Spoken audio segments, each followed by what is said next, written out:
Halo dan selamat pagi, siang, sore, serta malam untuk teman-teman semua yang sedang menonton video ini, khususnya kepada Sir Fendi Chuandra selaku dosen pembimbing atau dosen pengampu mata kuliah manajemen risiko.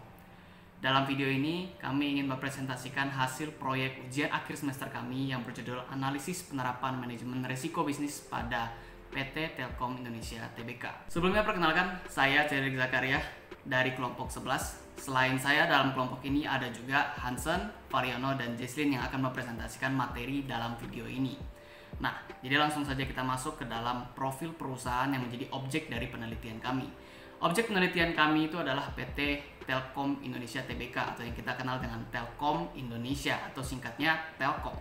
PT Telkom Indonesia Tbk ini merupakan perusahaan jasa ya yang dominannya ke arah jasa di bidang teknologi informasi, komunikasi, serta jaringan telekomunikasi di Indonesia. Nah, perusahaan ini juga berdiri dari 6 Juli 1965 sampai saat ini yang membuktikan bahwa perkembangannya sudah sangat jauh sekali hingga saat ini. Udah berpuluh-puluh tahun berdirinya hingga saat ini, seperti itu. Nah, Telkom Indonesia ini memiliki produk atau layanan yang bervariasi, dan variasi ini lebih mengarah pada bidang jasa secara dominannya.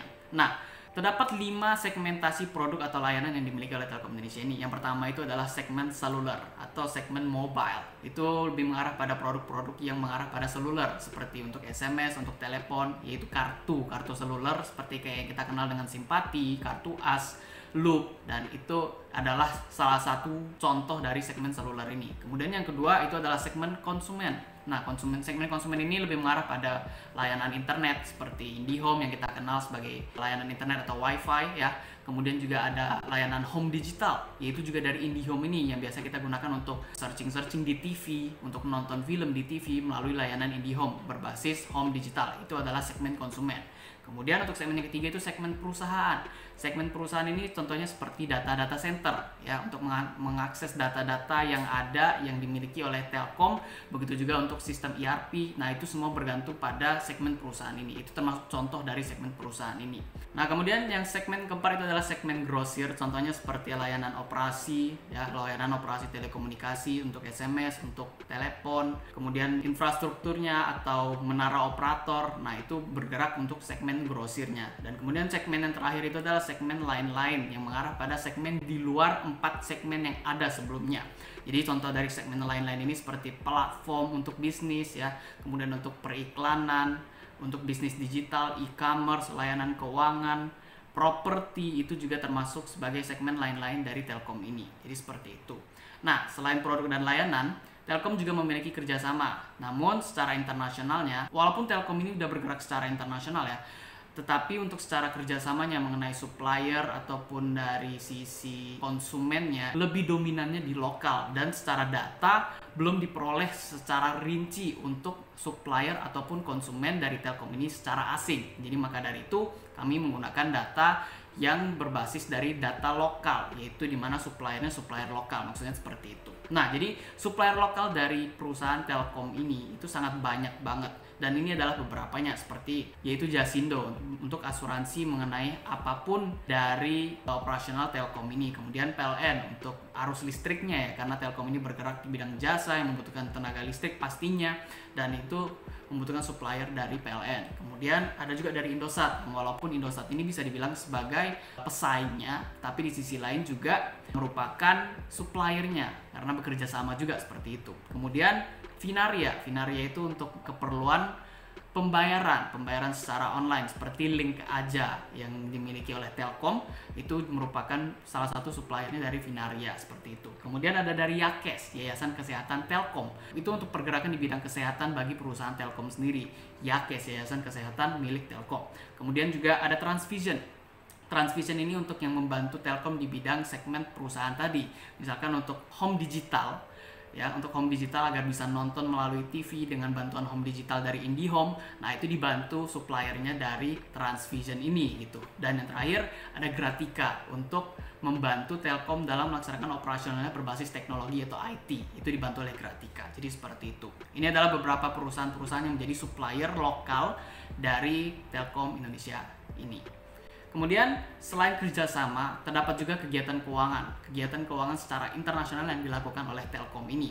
Nah, Telkom ini memiliki banyak entitas anak. Oke, terutama entitas di luar negeri. Ada dari lokal juga, ada dari luar negeri juga. Dan dari luar negeri ini juga sangat beragam. Istilahnya lebih dari satu atau dua. Nah, jadi entitas anak yang dimiliki oleh Telkom di luar negeri itu terdiri atas 6 secara keseluruhan. Yaitu ada di Singapura, ada di Hong Kong, Australia, Amerika Serikat, Timur Leste, dan Malaysia. Jadi secara keseluruhan kita bisa ketahui bahwa dengan adanya entitas anak Telkom di luar negeri Indonesia, maka transaksi keuangan yang dimiliki oleh Telkom dengan entitas anak perusahaannya di luar negeri ini juga sangat beragam. Ada menggunakan Singapura dollar, ada Australian dollar, USD, Malaysian ringgit, ataupun Hong Kong dollar seperti itu. Nah, selanjutnya adalah metode penelitian yang kami gunakan untuk menganalisis bagaimana penerapan manajemen risiko bisnis pada PT Telkom Indonesia Tbk ini. Nah, yang pertama itu adalah jenis penelitian yang kami gunakan. Jenis penelitian yang kami gunakan dalam penelitian kami ini adalah penelitian kuantitatif plus kualitatif. Kenapa ada dua begini? Nah, jadi untuk penelitian kuantitatif ini adalah mengarah pada penelitian mengenai penilaian resiko. Salah satu dari proses penerapan manajemen resiko bisnis ini yaitu penilaian resiko mengenai hasil resiko-resiko yang telah diidentifikasi pada PT Telkom Indonesia Tbk ini. Dan penilaian ini lebih mengarah pada bagaimana menilai angka sehingga mengetahui nilainya seperti apa. Nah, itu mengarah pada kuantitatifnya. Sedangkan untuk kualitatifnya itu mengarah pada proses sebelum penilaian dan sesudah penilaian, yaitu dari hal identifikasi, bagaimana mengawasi, bagaimana membuat strategi, hingga pengambilan keputusan terkait resiko. Itu adalah bagian kualitatif dalam penelitian ini. Jadi maka dari itu jenis penelitian yang kami gunakan itu adalah penelitian kuantitatif dan kualitatif.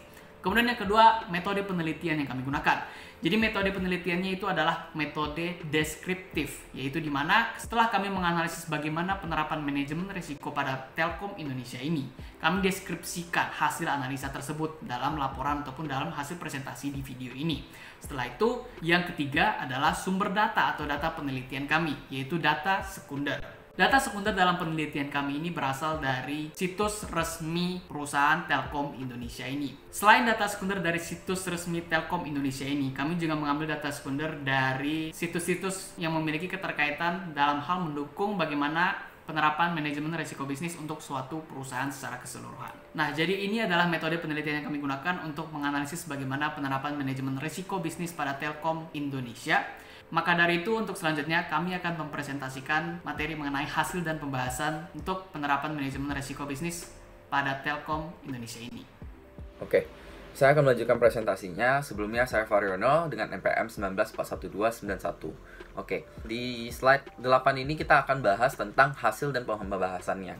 Dalam manajemen risiko ada beberapa bagian yang akan dibahas, yaitu yang pertama adalah penerapan manajemen risiko, yang kedua adalah identifikasi risiko, yang ketiga adalah penilaian risiko itu sendiri, yang keempat adalah penanganan risiko, yang kelima adalah pengawasan risiko, yang keenam adalah pelaporan dari risiko, yang ketujuh adalah hasil perhitungan dari risiko itu sendiri, yang terakhir adalah pengambilan keputusan terkait risiko itu sendiri. Nah, di slide selanjutnya kita akan bahas lebih mendalam untuk perusahaan Telkom Indonesia dalam melakukan manajemen risikonya itu sendiri. Nah, oke. Di slide ke-9 ini penerapan manajemen risiko. Oke. Jadi perusahaan Telkom Indonesia menerapkan risikonya menggunakan konsep IRM atau Enterprise Risk Management, yaitu dengan modul COSO IRM Integrate Framework Internal Control. Nah, dengan ini proses yang dilakukan itu bisa lebih efektif dan lebih efisien tanpa mengeluarkan biaya-biaya yang tidak dibutuhkan atau tidak sebanding dengan keuntungan yang mereka peroleh. Seperti itu. Dan konsep ini juga digunakan karena perundang-undangan dari Sarbanes-Oxley Act. Jadi dibuat untuk meningkatkan kepercayaan investor di New York Stock Exchange. Jadi karena itu perusahaan Telkom ini harus mengikuti peraturan-peraturan yang ditetapkan oleh otoritas pasar modal di Amerika Serikat. Dan juga mengharuskan perusahaan adanya pengendalian dalam internal. Nah, kira-kira begitu di dalam slide ke-9 ini. Kita masuk ke slide ke-10. Slide ke-10 ini adalah tentang identifikasi resiko. Dalam melakukan identifikasi resiko, jadi resiko perusahaan Telkom ini menggunakan pendekatan melibatkan orang-orang para ahli di bidangnya itu sendiri. Terus yang kedua adalah bekerja secara paralel. Yang ketiga adalah melakukan diskusi. Dan ini juga ada gambaran, kalau kita lihat di slide ini ada gambaran struktur pendekatan identifikasi resiko dalam melakukan pengumpulan datanya. Jadi ini kita ambil dari laporan tahunan dari perusahaan Telkom itu sendiri. Jadi yang pertama itu adalah memahami kerangka bisnisnya itu, yaitu frameworknya itu seperti apa. Lalu yang kedua adalah menyusun daftar resiko berdasarkan framework. Yang ketiga adalah melakukan pendekatan resiko. Yang keempat adalah identifikasi keterkaitan dalam antar resiko itu sendiri. Nah, hasil dari sini, datanya dapatnya seperti apa, baru melakukan pendekatan, melibatkan para ahli di bidangnya, bekerja secara paralel dan melakukan diskusi. Seperti itu. Terus yang ke slide selanjutnya itu adalah slide ke-11. Nah, di sini dari proses identifikasi kita menghasilkan beberapa jenis resiko dari perusahaan ini sendiri. Jadi, jenis resiko yang pertama kalau kita bisa lihat dalam tabel ini adalah resiko pengembangan produk. Jadi, resikonya apa? Yaitu strategi pengembangan produk tidak efektif.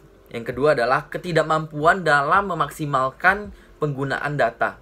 Nah, terus yang ketiga adalah penelitian dan pengetesan produk yang tidak tepat. Yang keempat adalah kurangnya optimal pendukung produk yang diluncurkan. Terus ada jenis resiko yang kedua yaitu tentang IT atau network, yaitu kurangnya koordinasi bisnis antar unit bisnis. Yang kedua adalah kurangnya dukungan organisasi dan pelatihan karyawan. Yang ketiga adalah kurangnya kinerja manajemen operasional aplikasi jaringan dan database. Yang keempat adalah kurangnya optimal pendukung produk yang diluncurkan. Nah, kita masuk yang jenis yang ketiga adalah resiko kepemimpinan. Yang keempat adalah ada resiko kepuasan konsumen. Yang kelima ada resiko kecurangan itu sendiri. Dan yang keenam ada resiko negara. Dan yang terakhir adalah resiko bencana. Kita masuk ke slide ke-12, yaitu penanganan resiko. Jadi, penanganan resiko ini dilakukan setelah melakukan penilaian resiko itu sendiri. Jadi, penanganan resiko itu sendiri terbagi menjadi 4 alternatif yang kita dapat. Yang pertama adalah mengurangi resiko. Jadi, mengurangi resiko ini adalah tindakan bagaimana kita meminimalisir resiko itu hingga pada tahapan resiko yang dimana menurut kita itu adalah optimal dengan perusahaan kita sendiri. Tapi tidak menutup kemungkinan kita itu tidak untung, jadi masih tetap untung begitu. Terus yang kedua adalah menerima resiko. Jadi dimana tindakan untuk menerima sebuah resiko yang dampaknya kecil tetapi untuk keuntungan yang lebih besar gitu. Alternatif yang ketiga adalah membagi resiko. Jadi tindakan perusahaan dimana kita mempercayakan kepada pihak ketiga untuk mengelola resiko tersebut. Yang keempat adalah menghindari resiko, tindakan untuk menghindari yang tidak diinginkan karena dampak yang besar untuk perusahaan itu sendiri gitu. Jadi kita masuk ke bagian slide selanjutnya, yaitu slide ke-13 tentang pengawasan resiko. Nah, tujuan dari pengawasan resiko ini adalah untuk mengawasi perkembangan resiko yang akan terjadi. Nah, perusahaan Telkom Indonesia ini melakukan pengawasan resiko. Nah, ada 3 macam, yaitu yang pertama adalah pengevaluasi kebijakan serta prosedur yang dilakukan PT Telkom Indonesia dalam mengidentifikasi penilaian dan penanganan resiko-resiko yang dihadapi. Yang kedua adalah pengevaluasi segala proses identifikasi, penilaian, dan penanganan resiko-resiko yang dihadapi. Yang ketiga adalah pengevaluasi resiko yang mampu ataupun memiliki kemungkinan untuk mendapatkan atau mengganggu pencapaian tujuan dari perusahaan Telkom Indonesia sendiri gitu. Nah, selanjutnya akan dijelaskan oleh rekan saya. Sebelum melanjutkan pembahasan lebih jauh, kita harus tahu terlebih dahulu apa yang menjadi indikator dalam mengukur risiko sebuah perusahaan. Nah, dalam tabel ini kita bisa lihat bahwa dalam pengukuran risiko ini dibagi menjadi 5 level. Yang pertama itu minor. Nah, minor ini berarti bahwa dampak yang diberikan terhadap perusahaan itu sangat kecil, dengan probabilitas terjadinya itu kurang dari 5%. Yang kedua itu moderate. Nah, moderate di sini berarti bahwa risiko yang itu memiliki dampak yang kecil terhadap perusahaan, dengan kemungkinan terjadinya itu 5 sampai dengan 10%. Yang ketiga itu severe. Nah, severe ini berarti bahwa dampak yang diberikan terhadap perusahaan itu cukup besar, dengan probabilitas terjadinya risiko itu 11 sampai dengan 50%. Yang keempat yaitu major, yang berarti bahwa dampak yang diberikan itu besar terhadap perusahaan dengan probabilitas terjadinya risiko itu 51 sampai dengan 90%. Dan yang terakhir itu adalah worst case, yang berarti bahwa dampak yang diberikan terhadap perusahaan itu sangat besar dengan probabilitas terjadinya risiko itu lebih dari 90%. Setelah memahami indikator-indikator pengukuran risiko ini, kita lanjut dalam pengukuran risiko yang dimulai dari pengukuran risiko aset keuangan. Nah, dalam tabel ini kita bisa lihat ada 4 risiko. Yang pertama adalah kesalahan interpretasi performansi perusahaan. Nah, risiko ini ditetapkan pada level major, di mana probabilitas terjadinya risiko ini cukup besar, yaitu 51 sampai dengan 90%. Kedua, yaitu kecurangan dalam transaksi. Nah, risiko ini ditetapkan pada level worst case, di mana probabilitas terjadinya itu cukup besar, yaitu lebih dari 90%. Nah, yang ketiga adalah penggelapan aset perusahaan. Risiko ini ditetapkan pada level worst case dengan probabilitas terjadinya risiko itu lebih dari 90%. Dan yang keempat adalah manipulasi data jaringan. Risiko ini ditetapkan pada level worst case dengan lebih dari 90% probabilitas terjadinya risiko. Kemudian pengukuran risiko likuiditas. Dalam tabel tersebut ada 3 risiko yang dapat diperhatikan oleh perusahaan. Yang pertama adalah kegagalan dalam membayar kewajiban jangka pendek. Risiko ini ditetapkan pada level major dengan 51 sampai dengan 90% probabilitas terjadinya risiko. Yang kedua adalah banyaknya sumber daya sehingga biaya produksi meningkat. Risiko ini ditetapkan pada level major dengan 51 sampai 90% probabilitas terjadinya risiko. Yang terakhir adalah tidak dapat memenuhi pendanaan tepat waktu. Risiko ini ditetapkan pada level major dengan 51 sampai 90% kemungkinan terjadinya risiko. Kemudian pengukuran risiko kredit. Dalam tabel tersebut ada 3 risiko yang harus diperhatikan, yaitu counterparty credit risk. Counterparty credit risk ini ditetapkan pada level worst case dengan probabilitas terjadinya risiko itu lebih dari 90%. Kemudian ada settlement risk yang ditetapkan pada level worst case dengan probabilitas terjadinya risiko lebih dari 90%. Yang ketiga adalah concentration credit risk yang ditetapkan pada level worst case dengan probabilitas terjadinya risiko lebih dari 90%. Kemudian pengukuran risiko operasional. Dalam tabel tersebut ada 4 risiko yang harus diperhatikan, yaitu human error atau kesalahan manusia yang ditetapkan pada level severe dengan probabilitas terjadinya risiko itu 11-50%. Kedua itu adalah kesalahan teknis yang ditetapkan pada level severe dengan kemungkinan terjadinya risiko itu 11-50%. Yang ketiga adalah pegawai yang kurang berkomitmen. Nah, risiko ini ditetapkan pada level major dengan probabilitas terjadinya risiko itu 51 sampai dengan 90%. Yang terakhir adalah strategi pengembangan karyawan yang tidak efektif. Nah, risiko ini ditetapkan pada level major dengan probabilitas terjadinya risiko itu 51 sampai dengan 90%. Kemudian pengukuran risiko information technology atau network. Nah, ada 4 risiko yang perlu diperhatikan oleh perusahaan, yaitu kurangnya koordinasi antar unit bisnis pada level major dengan 51-90% probabilitas terjadi risiko. Kedua adalah kurangnya dukungan organisasi dan pelatihan karyawan pada level severe dengan probabilitas terjadinya risiko itu 11-50%. Yang ketiga ini kurangnya kinerja manajemen operasional pada level major dengan 51-90% kemungkinan terjadi. Terakhir adalah kebocoran informasi pada level worst case dengan kemungkinan terjadinya risiko itu lebih dari 90%. Kemudian pengukuran risiko pasar. Ada 4 risiko yang harus diperhatikan, yaitu perang harga pada level major dengan 51-90% probabilitas terjadinya risiko. Kedua adalah produk dan layanan yang baru dari kompetitor pada level major dengan probabilitas terjadi risiko itu 50-90%. Yang ketiga, kerjasama antar bisnis operator yang sudah ada pada level major dengan 51-90% probabilitas terjadinya risiko. Dan terakhir adalah perebutan pasar pada level major dengan 51-90% probabilitas terjadinya risiko. Jadi yang selanjutnya itu adalah pengambilan keputusan terkait risiko. Jadi berdasarkan penilaian risiko yang tadi sudah dijelaskan, itu dapat mempermudah PT Telkom Indonesia untuk mengambil keputusan yang ada. Jadi pengambilan keputusan ini dia dibedakan berdasarkan jenis risikonya. Yang pertama itu ada risiko aset keuangan, yang kedua itu ada risiko likuiditas, ada risiko kredit, risiko operasional, risiko IT atau network, sama risiko pasar. Yang pertama akan dijelaskan itu ada risiko aset keuangan. Jadi dalam menangani kecurangan dalam transaksi, PT Telkom Indonesia itu membuat sebuah sistem pelaporan pelanggaran atau whistleblowing system atau yang biasa disebut dengan WBS. Jadi WBS ini udah banyak banget dipakai di perusahaan-perusahaan lain. WBS ini sendiri dirancang untuk menerima, menelaah, dan menindaklanjuti keluhan dari karyawan Telkom dan pihak ketiga dengan tetap menjaga kerahasiaan dari pelapor. Jadi program yang dibuat ini itu dapat membantu mengambil keputusan bagi Dewan Komisaris dan Dewan Direksi yang dibantu oleh tim komite audit dengan adanya laporan keluhan yang masuk ke dalam sistem ini.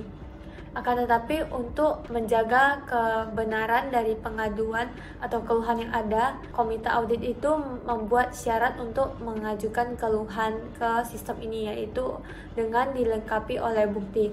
Oleh karena itu, pengaduan yang diterima itu dapat diverifikasi kebenarannya, di mana ada beberapa jenis risiko mengenai aset keuangan dapat ditindaklanjuti mengenai keluhan dan kasus yang dilaporkan, kemudian dapat dibuat keputusan lebih lanjut seperti pemecatan karyawan, demosi jabatan pada karyawan, teguran lisan atau tulisan, dan lainnya tergantung dengan seberapa berat dari kasus-kasus tersebut sendiri.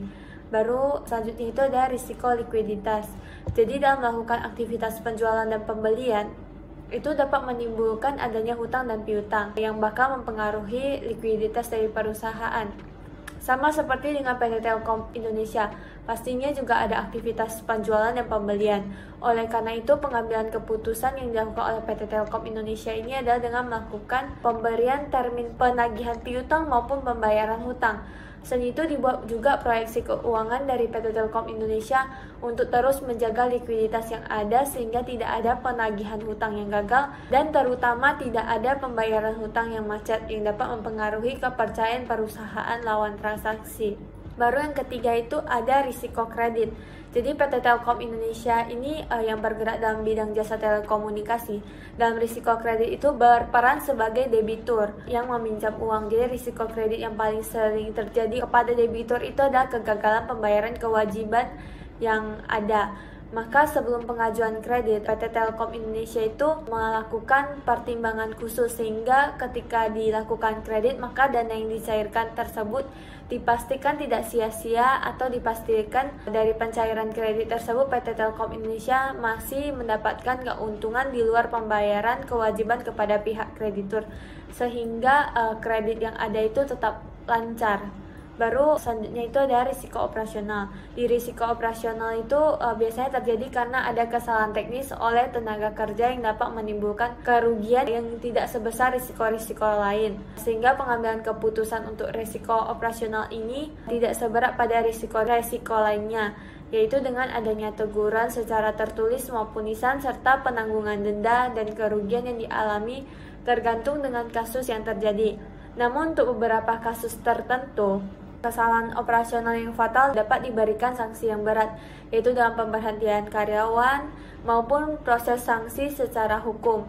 Upaya yang dilakukan PT Telkom Indonesia sendiri adalah dengan memberikan pembelajaran atau training kepada karyawan, sehingga karyawannya itu dapat lebih mengerti tentang operasional yang ada di PT Telkom Indonesia sehingga tidak melakukan kesalahan teknis atau sebagainya. Baru selanjutnya itu ada resiko IT atau network. Salah satu resiko yang sering ada pada perusahaan-perusahaan skala besar itu umumnya itu adalah kebocoran informasi. Dalam menangani masalah ini, PT Telkom ini mencari tahu seberapa besar tingkat kebocoran informasi yang terjadi. Kemudian mencari tahu alasan atau sumber terjadinya kebocoran informasi tersebut. Dalam beberapa kasus, kebocoran informasi yang terjadi di PT Telkom Indonesia ini disebabkan oleh karyawan yang bekerja di PT Telkom Indonesia sendiri yang telah melanggar kode etik perusahaan yang ada. Oleh karena itu, PT Telkom Indonesia itu memperketat prosedur untuk mengakses sistem sehingga informasi yang ada itu gak gampang diketahui oleh karyawan-karyawan yang lainnya sehingga dapat memperkecil risiko kebocoran data ini. Selain itu dilakukan juga fakta integritas sebagai bukti setuju dan sebagai bentuk pengingatan peraturan untuk karyawan yang akan dilakukan pengkinian dalam jangka waktu tertentu. Contohnya 1 tahun sekali itu bakal diedarin fakta integritas. Di situ itu ada peraturan-peraturan. Jadi karyawannya itu nanti bakal tanda tangan. Terus waktu tanda tangan sekalian membaca kembali peraturan yang ada. Sehingga karyawan yang ada itu nggak melupakan tentang peraturan perusahaan yang ada. Itu adalah salah satu bentuk pengingatan kepada karyawan. Sedangkan untuk pelaku itu yang udah membocorkan informasi perusahaan akan diberikan sanksi sesuai hukum yang berlaku. Hal ini dilakukan secara adil bagi semua pelaku untuk memberikan efek jera bagi pelaku tersebut. Baru selanjutnya yang terakhir itu ada risiko pasar. Jadi risiko pasar sendiri itu merupakan risiko umum yang terjadi pada setiap usaha. PT Telkom Indonesia itu yang bergerak dalam jasa telekomunikasi itu punya beberapa pesaing. Contohnya itu PT XL Axiata, PT Indosat Ooredoo Fusion, dan lainnya. Jadi pengambilan keputusan untuk mengatasi risiko pasar yang ada adalah dengan evaluasi pesaing yang ada sehingga dapat dilakukan perbaikan dari PT Telkom Indonesia sendiri. Selain itu PT Telkom Indonesia itu juga mengatasi risiko dalam bersaing harga dengan pesaingnya dengan mengutamakan kualitas yang diberikan dari PT Telkom Indonesia sendiri agar pelanggan dapat terus nyaman menggunakan jasa yang disediakan oleh PT Telkom Indonesia. Kemudian selain itu ada 3 strategi yang diterapkan oleh PT Telkom Indonesia, yaitu dengan BUILD. BUILD itu pembangunan kapabilitas infrastruktur dan peningkatan kompetensi internal. Baru ada BORO. BORO itu melakukan kerjasama dengan berbagai perusahaan teknologi berskala domestik dan global. Baru yang terakhir itu adalah BUY. BUY itu mengeluarkan investasi untuk perusahaan digital berskala besar maupun startup baik di Indonesia maupun di luar negeri. Sekian mengenai risiko pengambilan keputusan terkait risiko. Nah, selanjutnya berdasarkan hasil analisis dan pembahasan yang telah kami lakukan dan kami presentasikan dalam video ini, terdapat 2 kesimpulan yang bisa kami peroleh mengenai analisis penerapan manajemen risiko bisnis pada PT Telkom Indonesia Tbk. Yang pertama, itu dari sisi proses manajemen risiko bisnisnya.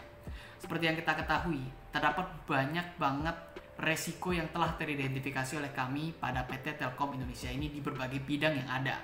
Secara keseluruhan, hasil penilaian resiko kami menunjukkan bahwa resiko-resiko ini yang dimiliki oleh Telkom Indonesia ini memiliki nilai yang sangat tinggi, baik dari sisi dampak maupun probabilitasnya. Sehingga secara keseluruhan, resiko-resiko ini memiliki dampak yang cukup besar dan cukup berpengaruh bagi Telkom Indonesia dalam menjalankan operasional perusahaannya di berbagai bidang yang ada. Oleh karena itu, secara keseluruhan, resiko-resiko ini bagi Telkom Indonesia harus segera diatasi agar ke depannya resiko ini dapat menurun setidaknya sehingga Telkom Indonesia bisa menjalankan kegiatan usahanya secara keseluruhan di berbagai bidang dengan lebih aman lagi untuk ke depannya. Nah, kemudian dari sisi yang kedua, itu adalah dari sisi pengambilan keputusan mengenai manajemen resiko bisnis Telkom Indonesia ini. Nah, secara keseluruhan, Telkom Indonesia ini memiliki pengambilan keputusan yang cukup beragam di berbagai risiko-risiko di bidang yang juga beragam secara keseluruhan. Nah, ini menunjukkan bahwa bagaimana Telkom menangani risiko-risikonya itu sudah cukup baik dan cukup bagus secara keseluruhan. Hanya saja, nilai risiko yang dimilikinya itu cukup tinggi sehingga membutuhkan effort yang lebih untuk pengambilan keputusan dan untuk mengelola risiko-risiko yang dimilikinya secara keseluruhan. Maka dari itu, inilah kedua kesimpulan yang bisa kami peroleh mengenai analisis kami, mengenai penelitian kami. Maka dari itu juga, sekianlah presentasi kami mengenai analisis penerapan manajemen risiko bisnis pada PT Telkom Indonesia Tbk. Mohon maaf jika ada kesalahan kata ataupun kekurangan-kekurangan lainnya. Akhir kata kami ucapkan terima kasih dan selamat pagi, siang, sore, serta malam untuk semuanya yang sedang menonton video ini.